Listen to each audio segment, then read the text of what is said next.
Well, yes, it is time for Mornings at 8. It is 8:05 on a Wednesday morning, Wednesday, halfway through the week. And from here, you can see the weekend peeking up over the horizon. It'll be here soon enough, and we're halfway there. Pretty interesting. As you heard on Brian's news here, things are just about to the same in Washington, and it goes on and on and on. Well,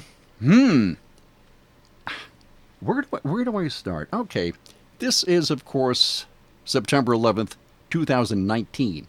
It was 18 years ago in this hour that the attacks began on the United States, right? And a little personal anecdote here. It was in June of 2001 that I was here at the station. And I realized I had a week's vacation coming.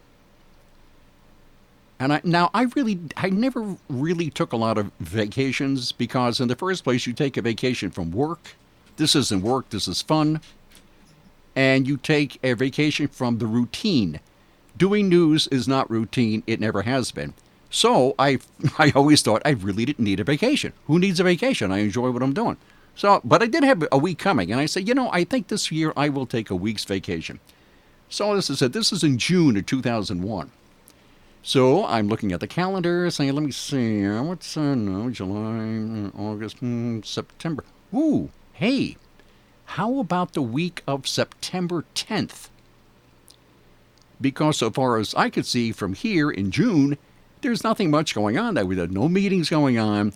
There's no big pressing issues in Hornell or the Canisteo Valley. So I guess I'll take the week of September 10th off. That'll be my vacation week, okay? It's a slow news week, and there you go. So, September 10th comes, right? And that's a Monday. And I said, I really don't get a whole bunch of sleep, so maybe I'll just sleep all day. So I think I slept all Monday. And Tuesday came, September 11th, and I said, I'm going to play a little golf. I'm going to play golf. It was a beautiful clear blue sky, not a cloud in the sky. It was warm. It was an absolutely gorgeous morning. I mean, it was beautiful. So I go to have breakfast at an area restaurant diner thing, and that was around like 7:30. So I have breakfast, and my clubs are in the car. I'm ready to go. Now it's around 8 o'clock. So I drive to the golf course in North Hornell, the Hornell Golf Club. So I'm going to play a couple of holes of golf, maybe 9 holes, maybe 18. Maybe I'll play 18 and then play another 9 or 18 on top of. Hey, I'm on vacation, right? So I arrive at the golf course, and I think I started a round of 9 holes at about 8 o'clock. So I'm out there. I have a cart. I never really, yeah, walking, especially on a hilly course. I think I'd rather take a golf cart, thanks. So I'm out on the golf course. And I realize about halfway through this 9 holes, like maybe on the fifth hole toward the top, that I'm the only one out there. And he said, well, that's kind of unusual. I mean, there's nobody. It's a beautiful day, man. It was gorgeous. So I finished the round, and I'm just about. I'm on the old 9th hole. Now, anybody who's played golf in North Hornell knows that the old 9th hole was way at the bottom of the hill across the road. And it's a very, very short hole, maybe 80 yards, or at least it was. I don't know what it is now, but it was a very, very short hole. So I'm standing on the tee for the 9th hole, and I have an 8-iron, right? It's not a very long hole, okay, as I said.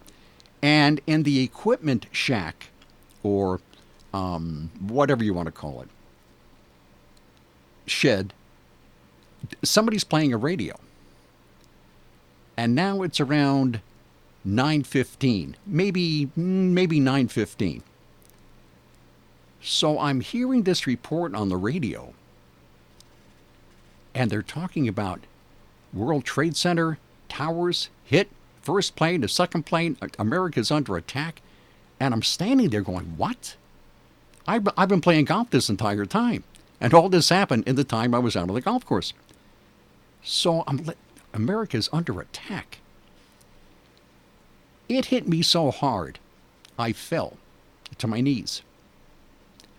So I'm holding this golf club, which is now a cane, and I'm trying to hold myself upright. And I went, okay, this is bad. This is very bad. This just won't do. So I jump in the golf cart, drive up to the clubhouse there, and everybody, there's about maybe 9 or 10 people inside watching the TV. I think there might have been 2 screens. I'm not quite sure. I know there was at least one TV, and everybody's watching. And I walk in and look and say, "What in the world is going on here? Holy mackerel!" I mean, it was absolutely, thoroughly, totally unreal. I mean, it was unreal. And we're watching this horrifying drama unfold, you know. And a lady walked in. And if I saw her now, I would recognize her. That's the kind of impression that she made on me. And she walks in. And she says, and this is a direct quote from 18 years ago because it was burned into my brain. She said, "Good. Now we know what we've been doing to the rest of the world all these years."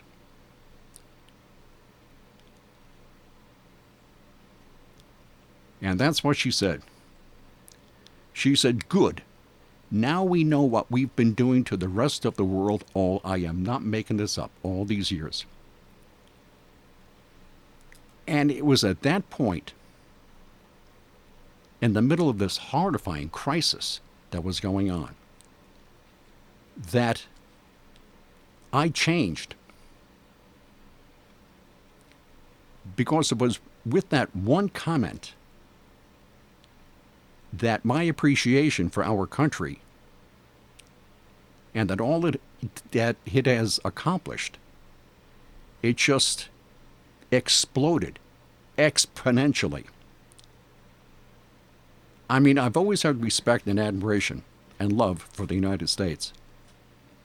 But in that one instant, I thought of all the sacrifices we've made, all the people who have died defending our country. And you might think of it as ordinary people, just ordinary, totally ordinary people accomplishing absolutely extraordinary things. And that's what we have done, and that's what we have been. But this one, I thought, you know, have you always been this hateful and miserable and misinformed? I was thinking, or is this a new thing? Just like a brand new thing. And then I thought, wait a minute. She can't be alone. She could not be the only misinformed, hateful person out there. She can't be 1 in 300 million people. So there probably are people out there who literally hate this country. But for my part, my love for the country just increased at that instant. And whoever she was, I want to thank her a lot. I really do. Because it was in that instant I became a conservative. I mean, majorly, big time.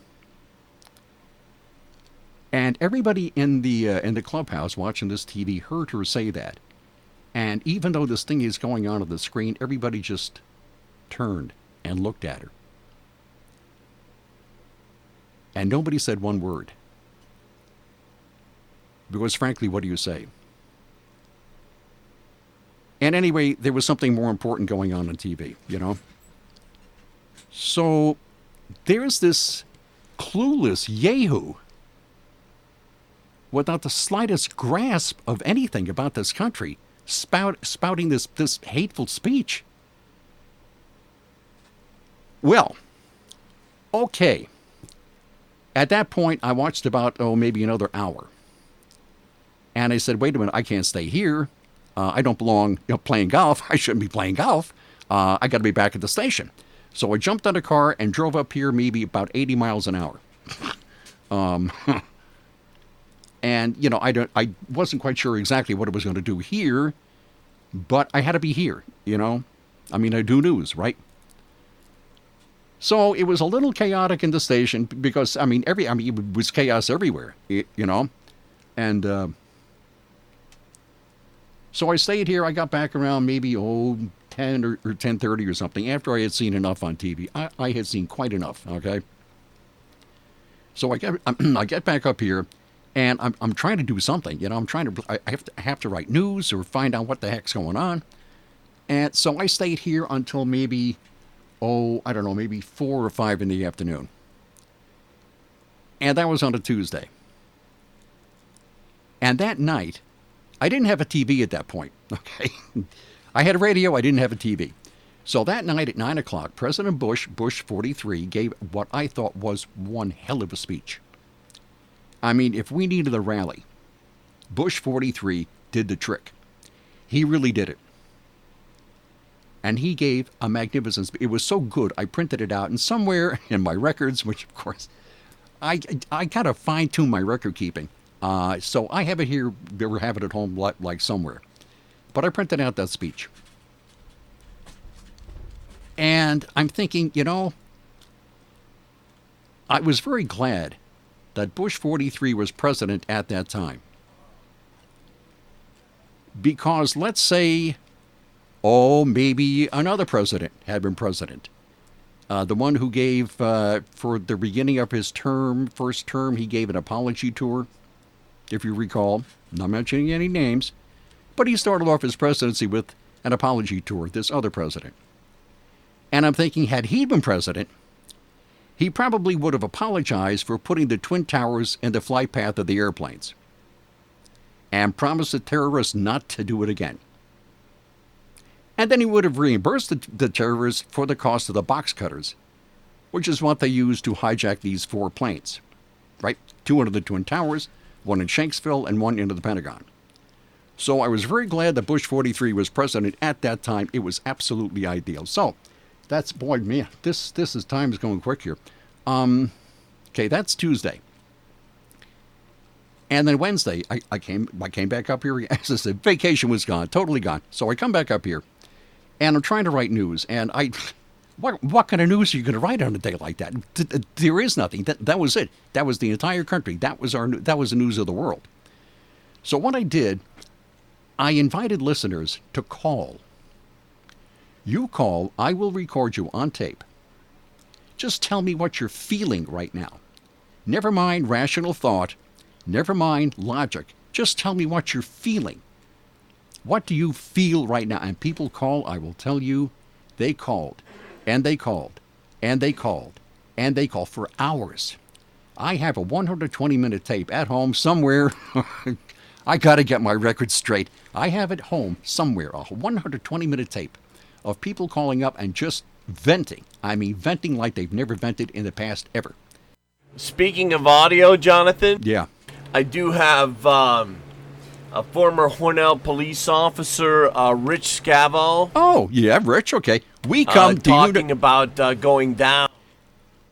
I remember I was working that morning, and by that afternoon they were mobilizing police officers from all over New York State to respond to the World Trade Center. I also know that they were responding from other states. Other police officers were responding from other states. By about 10, 11 o'clock at night, myself, Chris Cunningham, and Officer Rich Regan were down in New York City at Ground Zero, working in the efforts to try to rescue people. Being a former New York City police officer, I spent almost every single night that I was working down in Manhattan near the World Trade Center at One Police Plaza.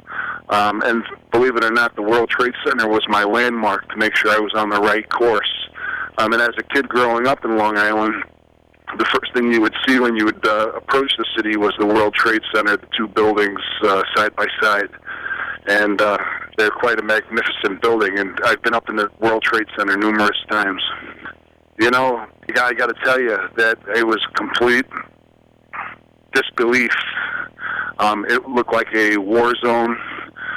crushed cars, burned out fire trucks, burned out police cars, crushed police cars, debris everywhere. We were walking through probably 8 to 10 inches of soot, and the soot was the actual glass and the concrete from the building that disintegrated as it collapsed. It was something that I really can't explain what I saw. It was absolutely terrible. And kudos to every single emergency responder that responded to New York City from Hornell. And there were a lot. As a matter of fact, they came from all over the country. So, plus, Rich is a hell of a nice guy. I like Rich. He's a really good man. Plus, we're from the same town on Long Island. Both of us are the village. Both of us are from West Babylon. So, too, is Geraldo Rivera. So, too, is Jessica Hahn, if you remember her. Okay, well, not everything was good. Anyway, so let me see, how much time? Boy, I thought this was going to be a really fast half hour. Insurance. That's right, everybody needs insurance. You never, ever, ever know. Well, you can do no better anywhere on the planet than the Ryan agencies. And guess where they are? That's right, they're right here in Hornell and Jasper and Wellsville. They are insurance experts. They offer sound, unbiased advice. They're friendly, they're local, they don't work for any one company. They check out all the insurance companies out there and find the best rates for you. They are the Ryan Agencies. From the Fox Sports Studios in Los Angeles, here's Eddie Garcia. News from the NFL, where Patriots wide receiver Antonio Brown has been accused of sexual assault in a civil lawsuit filed by his former trainer. Brown's lawyer said the receiver and his accuser were involved in a consensual relationship. The Patriots said they're aware of the allegation and said the league has informed the team they will launch an investigation. In baseball news, the Milwaukee Brewers have lost reigning NL MVP Christian Yelich for the rest of the season. He suffered a fractured kneecap Tuesday night after fouling a pitch off his right knee. On the field, the A's roll over the Astros 21-7, while the Indians shut off the Angels 8-0, so Oakland remains a half game up on Cleveland for the number 2 wildcard spot in the American League. Dodgers clinched the NL West title for a 7th straight season, beating the Orioles 7-3. 10 innings for the Cubs to lose to the Padres 9-8. Brewers edge the Marlins 4-3. Diamondbacks fall to the Mets 3-2, and the Phillies get by the Braves 6-5. So Chicago's lead on Milwaukee for the 2nd wildcard spot in the National League is at 1 game. Philadelphia's 2 back, Arizona 2.5 back. Today at Simmons Rockwell Ford in Hornell, Bath, or Halstead, drive a new 2019 Ford Escape SE 4x4, equipped with heated power seat, 8-inch touchscreen media, and alloy wheels. Now buy for only $21,099. Shop the Simmons Rockwell Ford dealerships in Hornell, Bath, or Halstead. Simmons-Rockwell.com. And those attacks were 18 years ago. And we, for a while we were united. And that lasted maybe possibly 2 days. And that was it. The country was united. Now here in the Canasteo Valley, boy, there were gazillions of American flags. These little things you put on the window of your car. I had one of those too. Matter of fact, I still have it. And there were flags all over the place. Good deal here. However, in Washington, that unity didn't really last all too long. Because in the first place, it was Bush's fault. It was Bush's fault it happened. And there were conspiracy theories going around immediately. Instantly. So, maybe we were united for a little bit. But in the 18 intervening years, we're not just divided now. We've just about come unglued. Whatever spirit there was is long gone. And that's too bad. However, I do think that there are more people who love this country than those who hate this country. Like that poor excuse for an American citizen. That woman who said, I want to do this again. Good. Now we know what we've been doing to the rest of the world all these years. And where the hell did she get that from? Where did she get that from? What history book was she reading?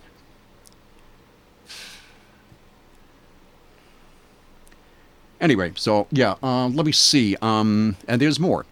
Anyway, so I recorded our listeners 120 minutes worth. And I told them when they called, I'm going to put this on the air, and do you mind? And they said, oh, no, no, no. Oh, no, that's fine, that's fine, that's fine. So I, every newscast, about every half hour or something, I would play a couple of clips. And that went on for a day or two. Every newscast. Because people really wanted to vent. I mean, if they never did in their lives, boy, they sure as heck did that day. So I played that. And then something really, this was really amazing. Let me see, the attack was on a Tuesday, that was Wednesday, that was Thursday. Okay, Thursday.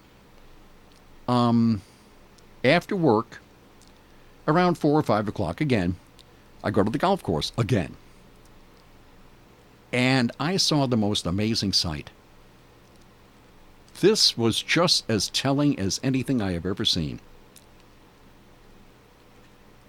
There were about maybe, 3 or 4 people out on the course, and me, and I'm sitting on a bench outside saying, what do I do? Do I play? Do I sit here? Do I think? Do I do what? What do I do? So there's a gentleman out there, and he had his 3 grandkids with him. I could tell they were his grandkids. Okay, he's grandpa, and here are his grandkids. And they were about maybe, I'm going to say maybe 3 or 4 years old. And they're out there with grandpa.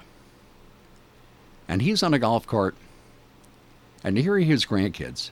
Now, this man, a lot of people know, there's no way in the world I would say his name. But I know him and I like him. He's a good man. So he's out there, grandpa, with his 3 grandkids, and they're having a ball. These kids are really having a ball. And I'm thinking, watching him, I didn't say anything, I didn't approach him. I said, he's feeling exactly what I'm feeling. We're about the same age. He's feeling what I'm feeling. And he knows what I know. And he doesn't know what I don't know, okay? We're both of us in the same boat, But he took the time to be with his grandkids at one of the most traumatic times ever in this country. But he took the time to take his 3 little grandkids out, and they were going to be with grandpa. And I figured, that's really what humanity is all about. That's what it's all about. That's what keeps our race going through thick and thin. Family. Family is important. God, family, country.